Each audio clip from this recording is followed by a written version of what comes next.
Welcome to the Psychology for Theology series. Theology is reflection on God and God's relationship to all things, but especially to human beings. Psychology is the scientific study of the thoughts, beliefs, and behaviors of those human beings. But usually these domains are siloed. Blueprint 1543 takes an integrated approach, because in order to live full lives, solve big problems, and serve the culture, we'll need to draw on many different domains of knowledge. But as intellectual as some of this work is, we don't want these how, when, and why questions to feel disembodied and out there. We think this work matters because it actually makes a difference in people's lives, including yours. This is an 8-part series with a free downloadable workbook, available in the show notes. We hope you enjoy. This project was made possible through the support of a grant from the John Templeton Foundation. The opinions expressed do not necessarily reflect the views of the John Templeton Foundation. I'm talking to Tyler Greenway. We're connected in a lot of ways through the Fuller ecosystem. Your dissertation advisor was Justin Barrett, our founder and president here at Blueprint 1543. And you've done a lot of work with the Fuller Youth Institute.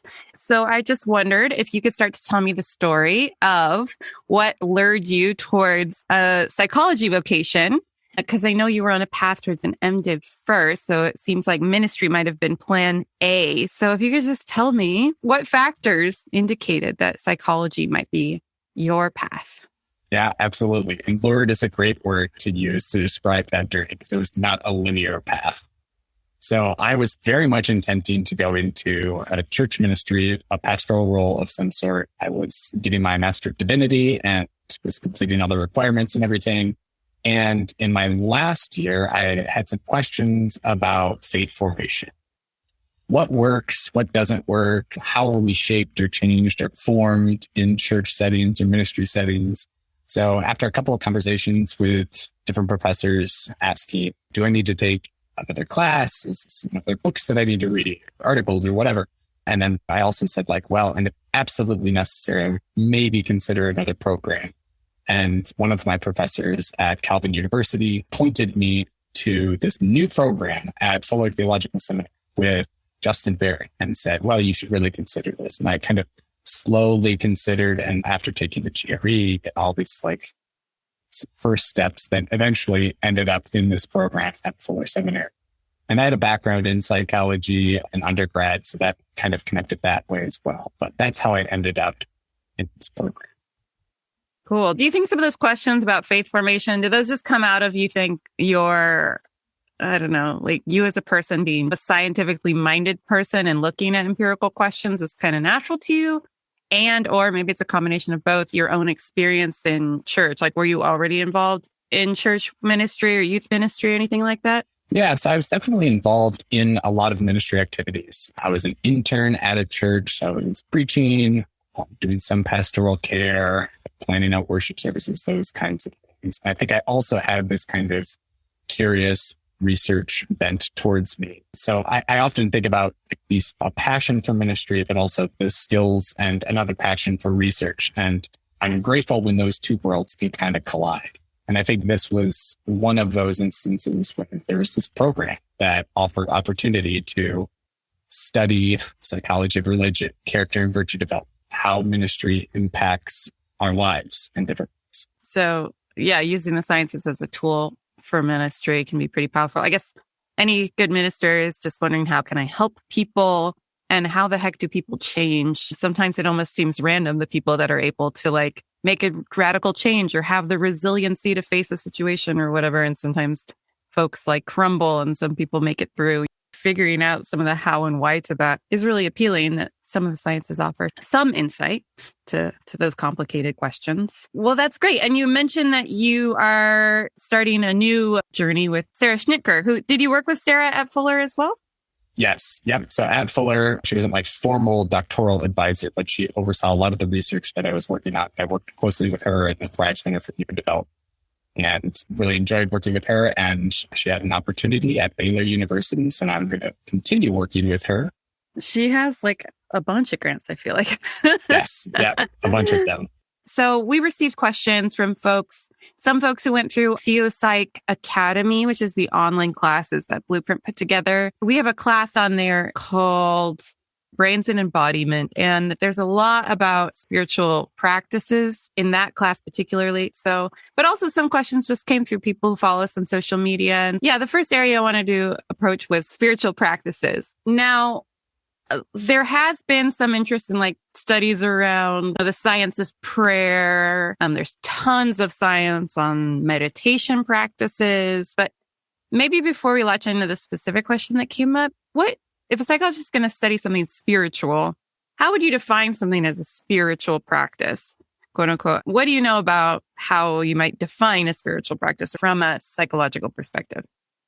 Yeah, that's a great question. And there are different approaches to it. So I'll offer my approach, which I think is helpful, but I'm sure there's as many different definitions as there are scholars working on spiritual practices. So one of the things I appreciate about a field or a subdiscipline called the cognitive science of religion, which Justin Barrett is very much involved in, is the kind of piecemeal approach to different religious phenomena. And that's to say, we don't necessarily need to define all the boundaries of a religion. We're going to study all of these things that we think fit within the science of religion. And if someone wants to argue that doesn't fall into religion, well, okay, we're still studying something that was worth studying. So that's one approach. And honestly, I think that's a more helpful approach than many others. Often, another approach is to define any spiritual practice or any spiritual belief if it has some kind of connection to a god or gods or some kind of connection to the transcendent. That's another way to define it as spiritual. Yeah. So what you're talking about is the category of religion is something that can be hard to define. A system of belief that includes God concepts, rituals. Not everything that we might think of as a religion checks all these boxes. They'll check a few of them or something. So it can be a very hard thing to define. But you're saying if you take it apart and you just look at an aspect of it, you're still studying something real, whether or not you've adequately come up with a definition that catches everything. And kind of the same thing for spirituality, right? Very much so. I don't usually get into too much of where the line is on a spiritual practice. There's probably people who care a lot about that line. Philosophers, yes. And this is not to say that it's not important. I think it's probably really important aspects of it to study. It's not usually something that I'm terribly interested in diving deeply into in terms of prayer is a spiritual practice, but meditation is not, or something like that. Maybe I'm just in academic in that regard. Oh, no. But, yeah. Not everybody can do everything. Let the philosophers figure out where the boundary lines are. As long as you know what your boundary lines are when you're doing a particular research study, right? If I'm going to study how people experience God in prayer or whatever, then if someone says they had this experience while they're praying, right? That's what you're studying. A couple questions I got had to do with how spiritual practices affect different people at different times and different circumstances. That could be circumstances like if you're solo or if you're in a group, if you're in church or if you're in your prayer closet. Or it could be if you have a certain personality type, or maybe someone really hates singing in groups, or you're just introverted. So you feel like you're more drawn to solo practices or whatever the case may be. So did you have any thoughts about that, or what has been your exposure to the research in this area? Great question. There's good reason to think that spiritual practices affect us differently, different settings, or based on different personality types. There's good research addressing different religious coping styles, or lots of research addressing a variety of different spiritual practices. But from my perspective, this is one of those topics, the topic of spiritual practices and how they affect us, that's fairly understudied. If I could quote Justin Barrett, he would say there's a dissertation to be had there. And I think there are many dissertations to be had there studying these topics. So one of the projects that I did actually for my dissertation was studying prayer and how it affects something like generous behavior. My study was focused specifically on petitionary prayer.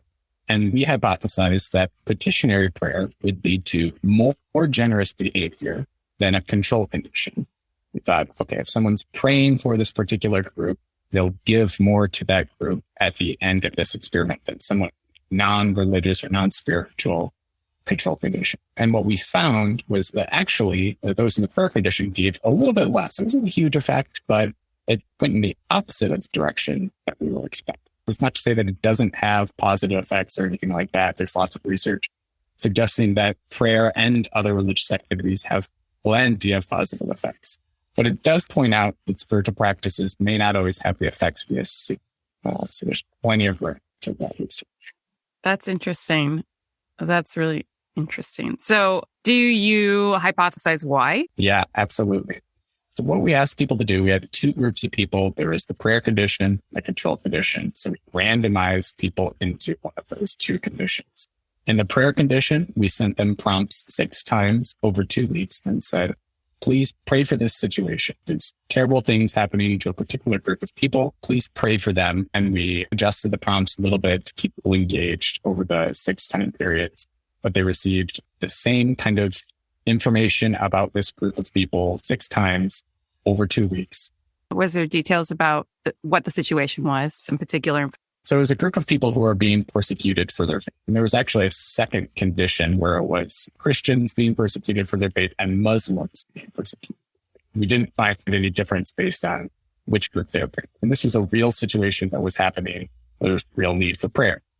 We asked them to pray 6 times and then asked them to record their prayers, like typing them out and stuff like that. So we have that information, which is interesting to read as well.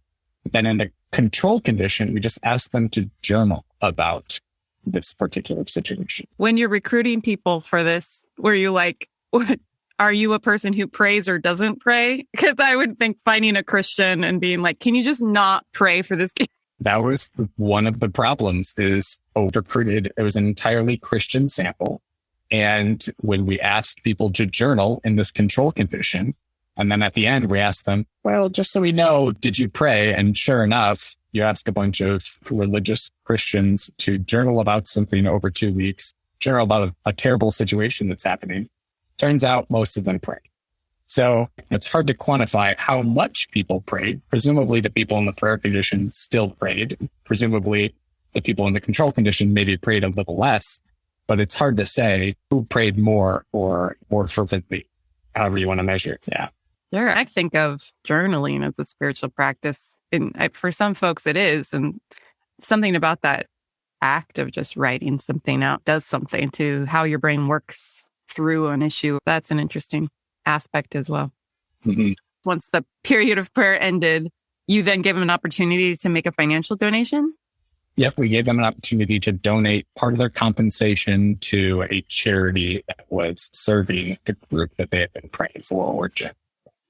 And we found that those in the prayer condition gave just a little bit less. It was not a huge effect, but it was a small, statistically significant effect. Yeah. And this is where follow-up studies would be required. And we wondered is when we ask people to pray, we're asking them to do something for this. We're asking them to act. So they've had these opportunities all along. All 6 of these time periods over the 2 weeks, they've had opportunities to pray and do something for the group that's experiencing this persecution. For the journaling condition, we didn't really offer them an opportunity to do anything until the very end. And many of them did pray, we know from the follow-up, but we weren't asking them to do something all along the way. And then at the very end, we offered them this opportunity to donate to a charity.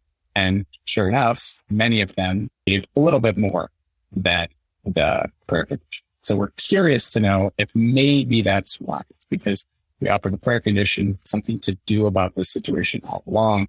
And then in the control condition, they didn't really have an opportunity to help, or at least we were prompting them to do something to help until the very end. I think it's worth just emphasizing that what you're saying is not that like praying doesn't have any other positive things that it correlates to. And like you said, the negative correlation with generosity was slight and still has to be further studied because that's how science works. But it's really important to have that very specific thing you're looking at. You're not doing a study on prayer and everything it might correlate with, health or longevity or hope or gratitude or anything like that. It's specifically petitionary prayer and generosity. For a good psychological experiment, you have to have those really specific parameters. And this is all against the backdrop of all kinds of other research that has said prayer does correlate with all of these positive benefits, both psychological and physical, in terms of prayer is very typically positively correlated with all of these things. But in this specific experimental setting, on very small negative, a lot of people gave in both conditions, and no one needed to. So the baseline was no one needed to give up their compensation. A lot of people in both conditions gave. So when I say negative effect, it just means they gave slightly less on average compared to the control group. But both groups were exceptionally generous. I think in our class on embodiment, we have a section on spiritual practice work, and Kevin Ladd is one of the resources that we link to. I know he's done kind of some science of prayer research if other people are interested in doing a deep dive on prayer. Sarah Schnitker is a social psychologist. Is that correct? Mm-hmm. Would you consider yourself a social psychologist? That's a good question. So I would probably say I am a psychologist of religion who was trained by a cognitive scientist of religion and a social psychologist, or two of my primary trainers. So I'd probably say I'm a cognitive social scientist of religion, if I can stretch and piece everything together. Yeah, let's be very specific here. Okay, so why don't you tell the people what social psychology is, what that subset of psychology is or speaks to? Yep. So a kind of a broad general definition of social psychology would be the study of how we act, think, and feel around other people. And that can be the perceived presence of others or the actual presence of others. So explain that last part, that perceived versus actual. Yeah, there are interesting studies about if there's a camera on or something like that. That can offer similar effects as if someone's actually watching. That's one of those qualifiers you might add to a definition of social psychology that is not typically needed, but can be. That's right. We also, as human beings, it's called theory of mind, right? Where we think about what other people's thoughts about us. Yep. And we are always telling ourselves stories. So those are real experiences. I remember learning, I think from Justin, about the studies where, speaking of generosity, if you have the kettle there by itself, people won't really donate too much. But if you have a person there standing next to the kettle of face, then people will be likely to be more generous. But even if there's like a drawing of eyes over the kettle, it actually has that effect too. Like people will be more generous, maybe not as generous as like a real life person. But just having that intuitive sense that someone's watching makes you more generous. Are you familiar with those? I think they've even done that with mirrors. So it's a weird thing because it's you. It's not other people, but you have this kind of perception that somebody's watching and it's you. And maybe that's self-awareness. Maybe that's less the perception of others. But I think mirrors work in that way as well. That's so funny. It's super interesting. It is super interesting. We do just behave a little better if we feel like we're being watched. So with your work with Fuller Youth Institute, some of the social psychology stuff must have come into play. And we got a couple questions about what do you think social psychology, this is pretty broad, so you can take it whatever direction you want, but what are some things that today's social psychologists might wish their church knew? How can we learn from what's being observed about people and how they interact socially? Because that's what a church community is. It's a social group, right? That might be helpful to know and might help us deal with some of the problems and issues that we deal with. Yeah. Now, this is a super big question because as you named, churches are full of people and social psychology studies how we interact with groups of people. And when it's good, it's great, right? Like a healthy community can do wonders for your psychological health, physical health, all sorts of things. But when it's bad or when there's an unhealthy community or there's abuse in a community, it's really bad and very devastating. Yeah, absolutely. All of the psychological dynamics of groups come into play. And you have the added layer of religious communities, which bring in other dynamics as well.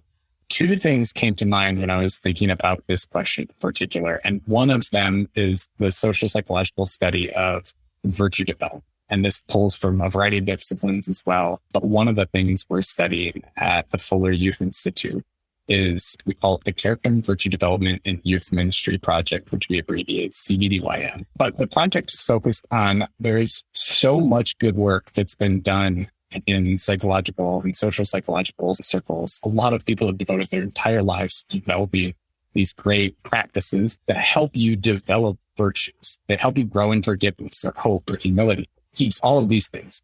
And sadly, oftentimes they don't end up in ministry settings, particularly youth ministry settings. And it's an unfortunate irony in the sense that most Christian churches are pro-virtue, right? Like we're all pro-forgiveness, pro-patience, peace, etc. Those are built into the Christian tradition. But there's this gap between good, solid psychological work that's helped develop practices that we have tested and we know will help you grow in forgiveness or something. And a gap then between actual ministry practice. So this project has been devoted to translating and bringing some of this good work into ministry settings. And this is not to fault ministers or pastors or youth ministers by any means, because most of the times the good psychological work that's been done is in a very academic journal article. And most of us don't read academic journal articles when we're looking for resources. Yeah. So you're trying to bridge that divide. Yeah. So helping youth ministry leaders contextualize and implement some of those interventions that help young people grow. Can we talk about some of those? Some couple examples of what those might be?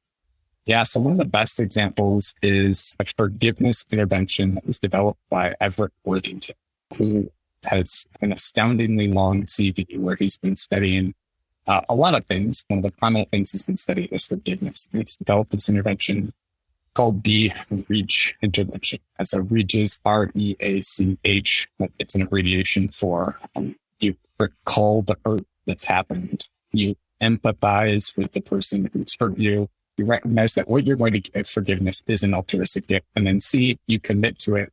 And then H, you hold on to that forgiveness. So there's more to it. But that 5-step intervention helps you grow in forgiveness. It helps it develop into a pattern such that you can offer forgiveness more readily or offer forgiveness to someone that you've been struggling to forgive. And there's a lot of work that needs to go into contextualizing that in terms of talking about why forgiveness is important for us and for other people. Also, how forgiveness has been misused or abused. Because sometimes in the church, we've said, you need to forgive this person and haven't recognized the hurt that's actually happened or dealt with the person who's done the hurt. And it just seems like we're forcing forgiveness on someone who's that victim.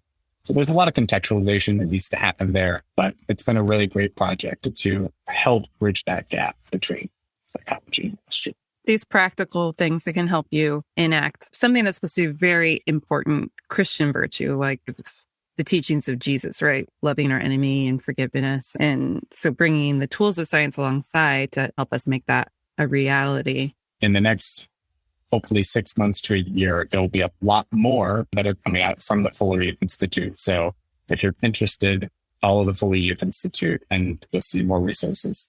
I'll link to that in the show notes. From our Psych seminars, we have the class on positive psychology that contains some lectures from Lindsay Root Luna at Hope College.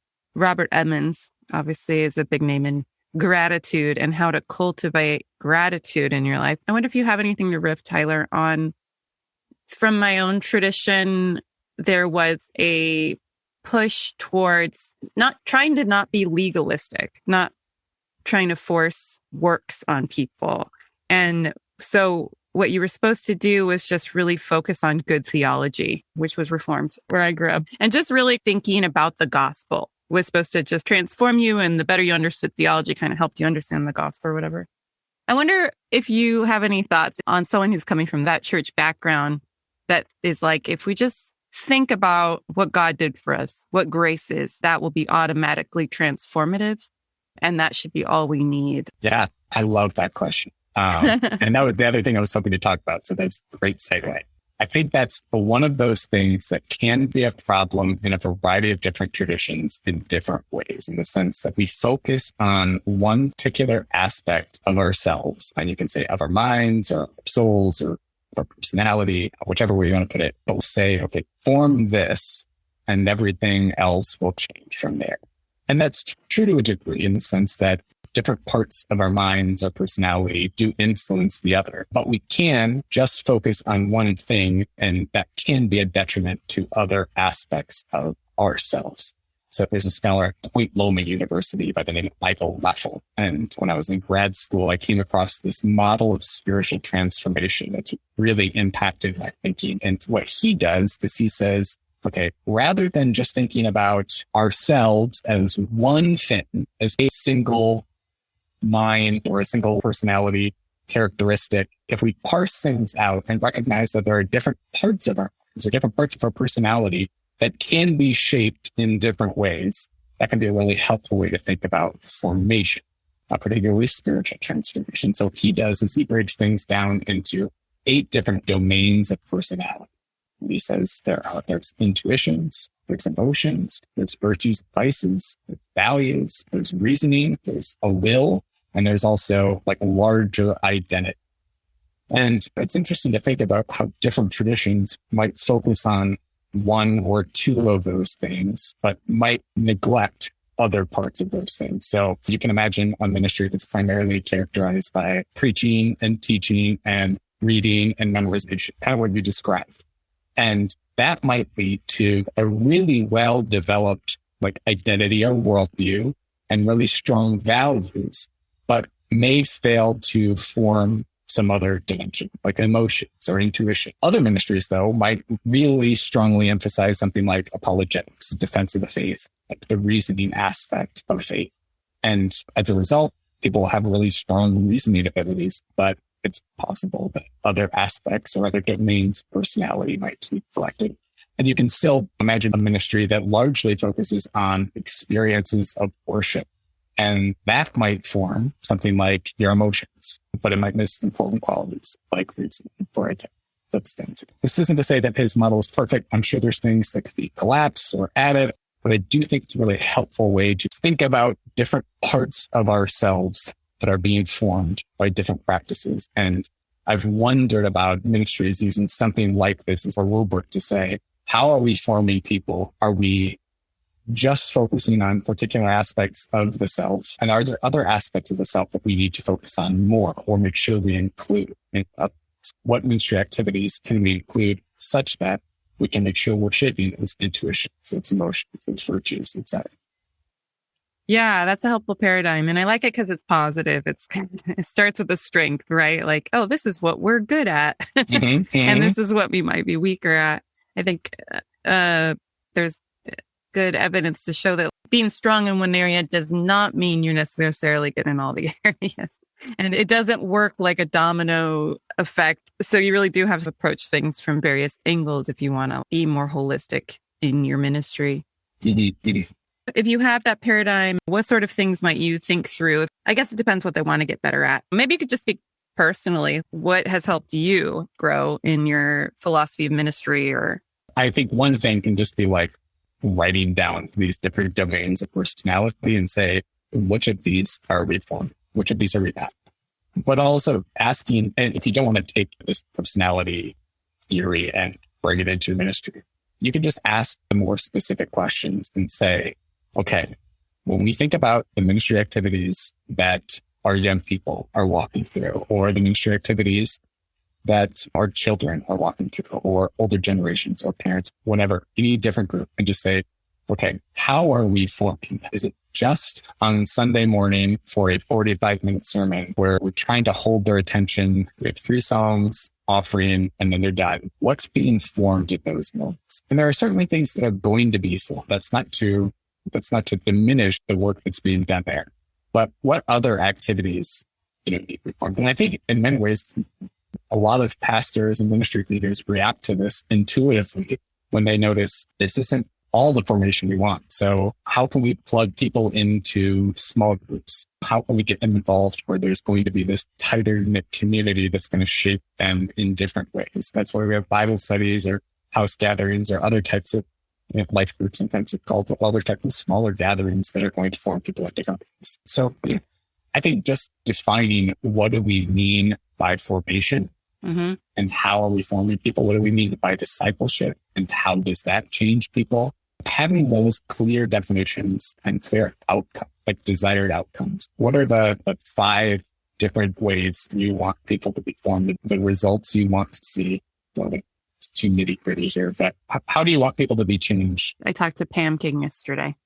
So we were talking all about telos, right? And being explicit about goals never hurts, I find. You go along and you think like, oh, our goals are just implicit, but that's not the case. Usually a lot of times people have different ideas about what you're trying to do. And then you say the goal out loud and you're like, wait, should that be the goal? Something that maybe non-controversial would be like to form people into the image of Christ, like to help people be more Christ-like. If that's what you're trying to do in your church, what does that mean? What would it look like for everyone to be more Christ-like? And getting specific about that and then thinking about what sort of activities would help towards those goals. Absolutely. Absolutely. Is there anything else in the realm of social psychology you wanted to share that we didn't get to? Yeah. One other thing when it comes to like group dynamics that I thought about. So many of us have probably experienced churches can have a lot of meetings. And not a bad thing. Meetings are great. Especially Presbyterians. Yes. Yep. Gathered sub-teams and sub-teams.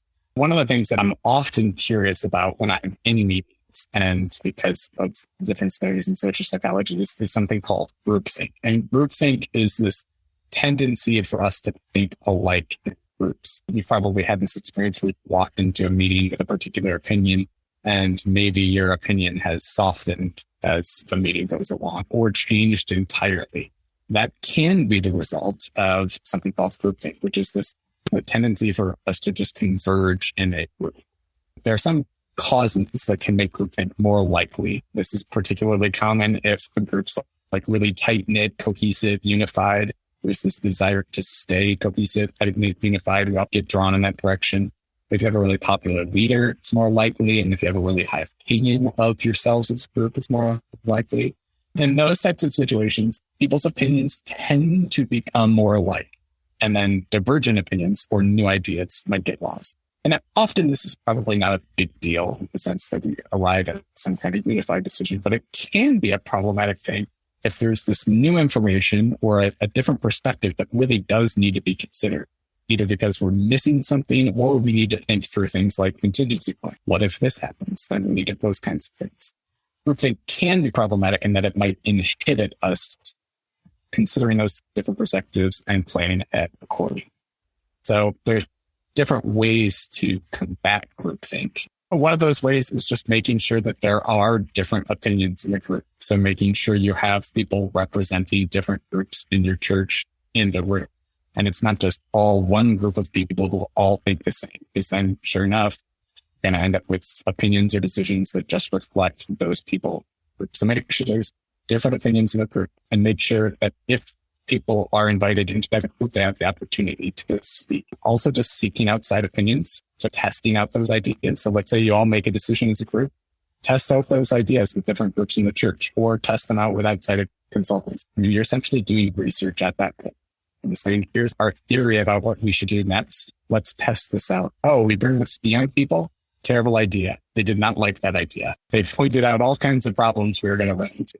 It's a good thing to test those things out. You can also create subgroups, divide the room into 4 different parts, ask people to make decisions, come together. And if there are 4 different decisions that emerge, it's good to know that people are in different spots when you divide them up. And then also asking for anonymous feedback. That can be helpful too.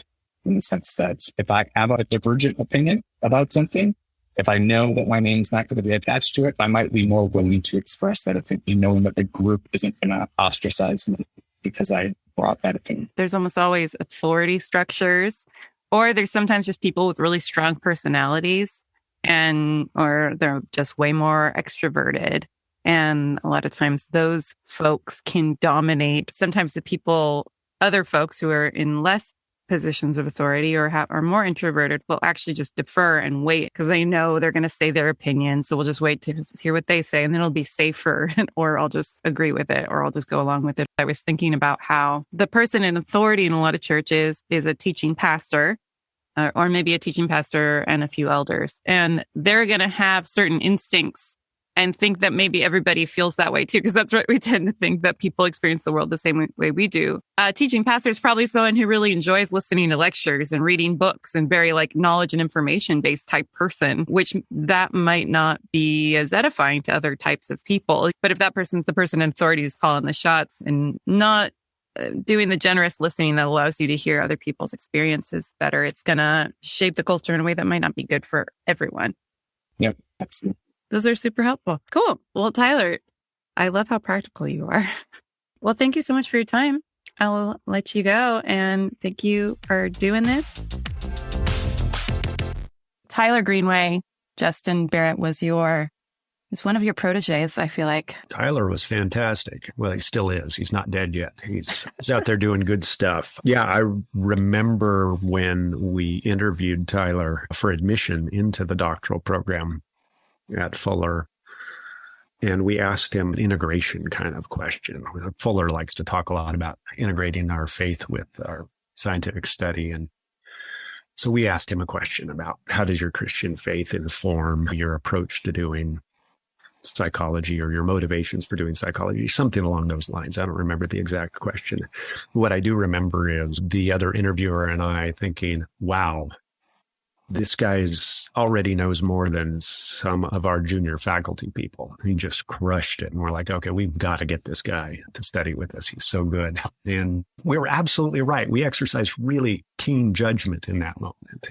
He was fantastic. One of the things that your conversation with Tyler, I think, nicely illustrated, and the bit that I'd like to highlight is how Tyler noted that lots of psychological scientists have started looking at topics that should matter to church leaders, should matter to various ministry leaders, people in the church around the idea of spiritual formation. We've got all of these psychologists in the last couple of decades who have started looking at things like patience, forgiveness, hope, gratitude toward others, gratitude toward God, self-control, all of these things that we hope that spiritual formation will bring about.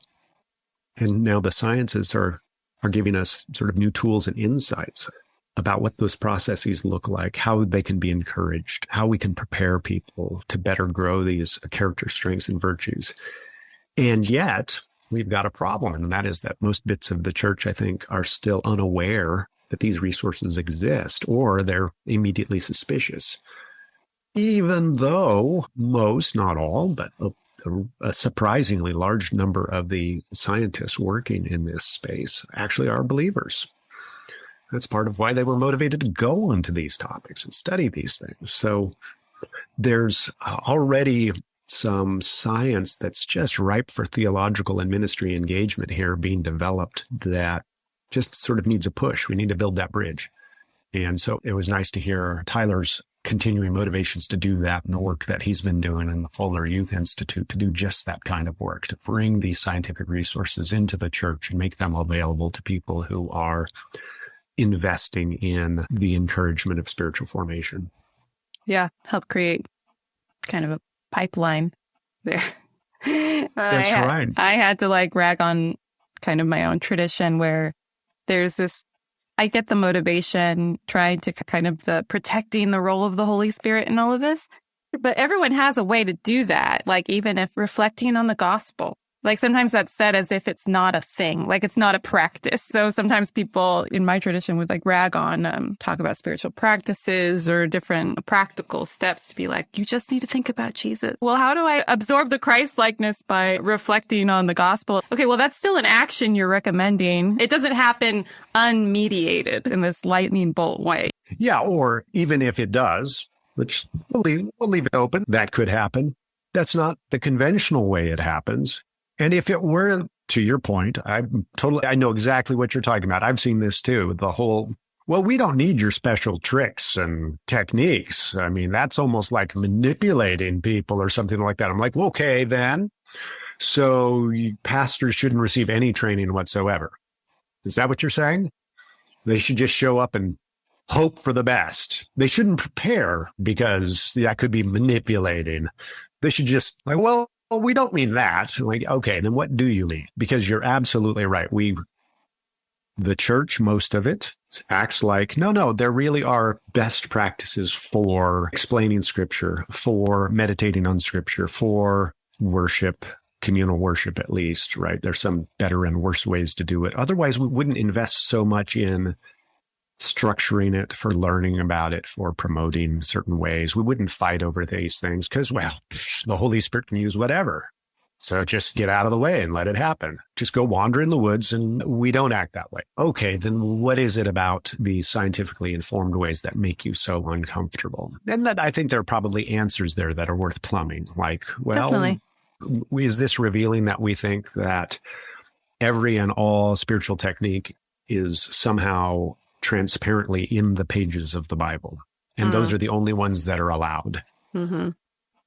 Is that what we're thinking? Because I think if we start talking to our missionary friends and so forth who see the Holy Spirit working through other kinds of mechanisms that aren't in the Bible, for instance, we would go, okay, that can't be quite right. This is not exhaustive in that regard. We wouldn't expect to see radical deviations, maybe, but we don't expect that each and every possible spiritual formation technique is there. Why not? Because, well, we're living in different times and places too, with different cultures. Because even if you have a really, really high view of scripture and you want to stick to what's in there, we don't have like the same kind of wheat that was in the bread that Jesus ate, or whatever the cultural conditions that how far do we take that? Do we need a building that looks like the building they worshiped in? Or, are we using the same musical instruments? Exactly. Yeah. Are we all supposed to worship wearing our linen ephod and not these other kinds of clothes? I mean, I hope not.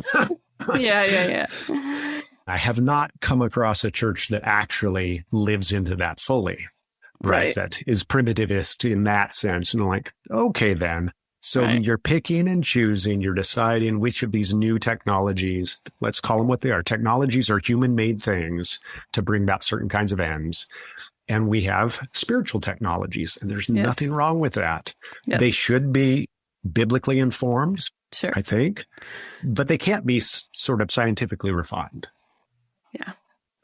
Yes, of course. We're not saying the Bible doesn't matter. It's part of the conversation, but we can't pretend that we're in the same cultural context using the same stuff. Yeah. It's got to be. Yeah. And that's, I think, a beautiful thing actually about Christianity, the way that the Spirit continues to work in different ways throughout time and through all kinds of cultural contexts, like you mentioned, missionary contexts. And even we see throughout the Bible, that's why the Old Testament just feels different than the New Testament, because the culture had totally changed. You have the influence of the Greco-Roman culture in the New Testament era. And things change. Yeah. And so fortunately, then the way I see it is that God has gifted us with these scientific ways of knowing that help us better discern what are the general principles that put us in a place that makes us more receptive to God meeting us and transforming us. And so let's not neglect those good gifts that he's given us. Let's use them appropriately. Let's care for them and let the sciences then of spiritual formation, of character and virtue development, of these specific kinds of, go ahead and call it aspects of the fruit of the Spirit. We've got science of these things now. Let's benefit from those. That doesn't mean we just take them uncritically in sort of a naive kind of, yes, tell me what to do, oh, great science, but that we take them seriously as good gifts that we can put to good use. Yeah. Isn't that great? If you're like, oh, I've got this situation in my life where I think it's a time where God wants to grow my virtue of patience. And you might have a lot of well-meaning friends at church who say, well, you got to do this or you got to do that. But, maybe there's some practical tips that have been shown to really help people show perseverance or patience in their lives or something like that. Absolutely. Yeah. Or Tyler offers the example of REACH, the forgiveness model. I have Worthington. That was a really good particular example. That was a good example. That's pretty good. Thanks for taking the time to do this.